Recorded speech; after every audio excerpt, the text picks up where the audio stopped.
फिरौन को उसने वो ख्वाब देख लिया था कि एक सितारा उठेगा और फिर वो गिरेगा तो मेरी सारी सल्तनत को तबाह कर देगा। नजूमियों से उसने पूछ लिया, उसने कहा कि एक बच्चा पैदा होगा जो तेरी सल्तनत को तबाह करेगा। अब चाहिए तो ये था कि वो तौबा करता, लेकिन उसने क्या किया कि उसने बच्चों को कत्ल कराना शुरू किया। युज़ब्बिहूना अबनाअकुम, ज़िबा करा देता था तुम्हारे बेटों, और बच्चियों को वो जिंदा रखता था। तो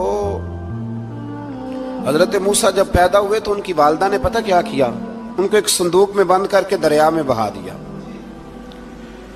अब दरिया में बहते जा रहे हैं तो माँ थी तो परेशान भी हो गई, उनकी हमशीरा को कहने लगी जरा ध्यान रखना किधर जाते हैं। हजरत मूसा अलैहिस्सलाम दरिया में बहते बहते ना फिरौन ने ना दरिया के किनारे मकान बनाया हुआ था। आपको पता है बादशाहों का ज़ौक होता है, आजकल हमारे जो हुक्मरान हैं उन्होंने उसका नाम फार्म हाउस रखा हुआ है, मेरा फार्म हाउस, और पुराने जमाने में लोग डेरा कहते थे। तो उसने भी इस तरह का फार्म हाउस बनाया हुआ था।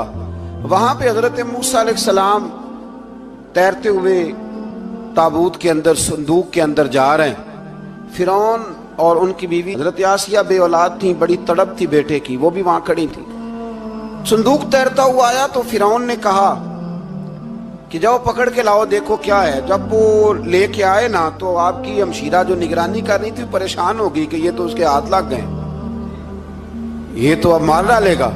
लेकिन जब खूबसूरत और चमकता हुआ बच्चा देखा तो बीबी आसिया कहने लगी ये बनी इसराइल का है ही नहीं, ये तो पता नहीं कहां से बहता हुआ यहाँ आ गया है, तू ऐसे ही छोड़, ये पता नहीं कहां से, रख ना ले, रख ना ले। तो हजरत मूसा अलैहिस्सलाम वो कहने लगा नहीं उन्हीं के हैं, मूसा अलैहिस्सलाम उसी के हैं। तो आसिया कहने लगी तेरे तो सर पे ना बस भूत ही सवार हो गया, हर वक्त वही लोग तुझे याद रहते, ये पता नहीं कहां से बह के आया। अब रख लिया, मान गया फिरौन। आप फिरौन के घर में जो इसलिए बच्चे मरवा रहा था कि मेरी सल्तनत हजरत मूसा पैदा ना हो जाए, तो उसी के घर में परवरिश पाने लगे, उसी के घर में। अब औरतें मंगाई गई दूध पिलाने के लिए, तो हजरत मूसा अलैहिस्सलाम किसी बीबी का दूध नहीं पीते, तो आपकी हमशीरा ना वहीं दाएं बाएं घूमती रहती। तो कहने लगी जनाब आसिया से कि मैं एक बीबी को जानती हूँ, बड़ी साफ सुथरी है, मुझे उम्मीद है ये बच्चा